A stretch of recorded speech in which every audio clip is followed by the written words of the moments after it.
T'as vu toi le film à la télé hier soir, Brokeback Mountain? Non, j'ai pas le droit de regarder la télé. Ma mère elle trouve que c'est abruti. Merde. Mais à ce qui paraît, c'est un super bon western. Hein. C'est pas un western. Le point de départ, c'est plusieurs choses. Déjà, il y a l'idée, un truc qui est complètement lié à mon adolescence, c'est-à-dire, enfin surtout à mon enfance, on n'avait pas de magnétoscope et mes parents m'autorisaient à regarder les films jusqu'à 9 h. Donc les films commençaient à 20 h 30, je regardais la première demi-heure et hop, j'allais me coucher. Et le lendemain matin, mes parents, surtout ma mère, en fait, me racontaient les films. Et donc je fantasmais sur les films, etc. Et donc déjà, voilà, donc ça c'est la première idée, c'est la tradition, on va dire, un peu orale de transmission des films et on me racontait. Je sais qu'aussi mon père avait vu une fois, quand il m'avait raconté Alien, il l'avait vu aux États-Unis, il me l'avait raconté. Et j'étais tellement petit que dans ma tête, je voyais un extraterrestre dans les rues de New York, j'avais tout mélangé. Bref, et voilà, et en plus j'étais passionné de films, parfois pour mon âge très bizarre, genre Nosferatu avec Klaus Kinski, j'ai regardé juste le début, c'était terrifiant. Et ma mère me racontait la suite et j'étais comme ça, ah, d'accord. Donc c'était que ça tout le temps, vraiment quand j'avais peut-être 7, 8, 9, 10 ans. Donc d'une part il y a ça, et de l'autre part, après, ce qui m'a intéressé dans Cowboy, c'est montrer d'une manière, je l'espère subtile, la violence qu'il peut y avoir au collège et le fait qu'on est obligé de se cacher, de cacher qui on est et de se conformer à une sorte de norme en fait. Et donc l'idée avec le personnage de Vincent, c'est que ce personnage traîne sans doute avec des bourrins. Lui-même, je pense que c'est un bœuf, mais tout à coup il a ressenti un truc et la seule solution qu'il a, c'est d'en parler au premier de la classe. Puis il se dit voilà, il va m'aider en fait. Mais à ce qui paraît, c'est un super bon western. Hein. C'est pas un western. Il y a des cow-boys et tout. C'est un truc nouveau. C'est quoi? C'est genre. C'est un western PD.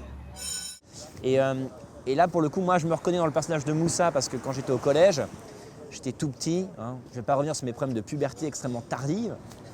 De puberté tardive, pardon. Mais je traînais toujours avec des types vraiment plus balèzes que moi, qui me protégeaient, parce que je me faisais défoncer tout le temps. Parce que j'avais une grande gueule pour 1,60 m, ce qui ne marche pas. Et en fait, j'ai découvert en 4e que je faisais rire les gens, et parce que je les faisais rire, ils me protégeaient.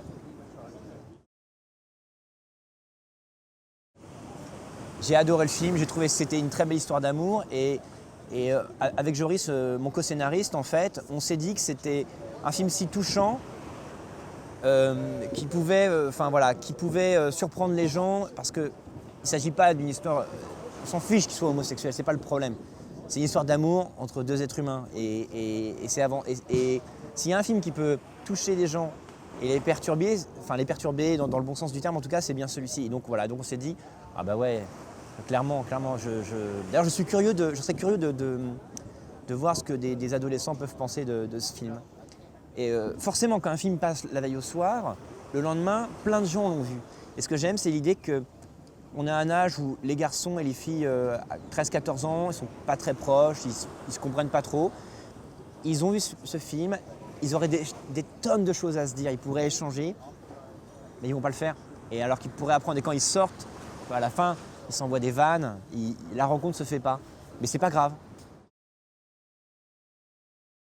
Alors, en fait, comme à la base, c'était un épisode d'un programme court, on avait rencontré des adolescents. Et ils lisaient le scénario, ce qu'ils en pensaient, donc celui-ci et d'autres.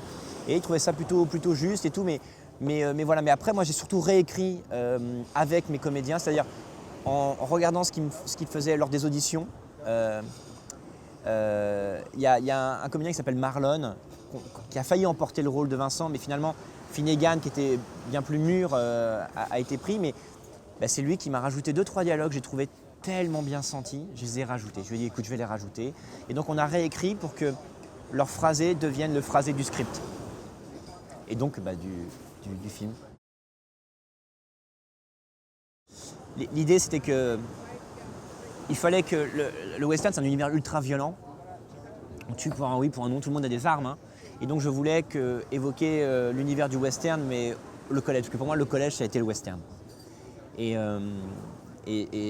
donc voilà, donc je voulais vraiment qu'on sente que c'est comme un saloon et mettre de l'attention et effectivement mettre des codes sur les éperons, on entend des corbeaux, on entend un train, il y a du vent.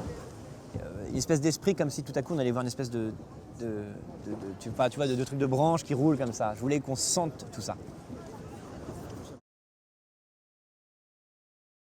J'ai mis du temps à comprendre que je voulais en faire mon métier, mais je me rappelle que, par exemple, lorsque j'avais 7 ou 8 ans, de faire des rédactions, on avait une rédaction libre tous les mercredis, je faisais des critiques de films. Donc voilà, je me rappelle même, mon plus vieux souvenir de l'existence même de Cannes, c'est une année, ça doit être 86, 87 peut-être, je sais pas, 86 je crois, et j'apprends qu'un film qui s'appelle Mission a gagné la Palme d'Or. Au même moment sort Rambo 2, La Mission, et je suis comme ça, et je me dis, s'ils n'ont pas filé à Rambo 2, j'ai 7 ou 8 ans, mais je me dis, c'est étonnant quand même, ou 10 ans je crois, je me dis, c'est étonnant quand même, Rambo 2 quand même. Et après, ah d'accord, Roland Jouffé, d'accord, la musique, la flûte de Pan, d'accord, ok, ben, voilà.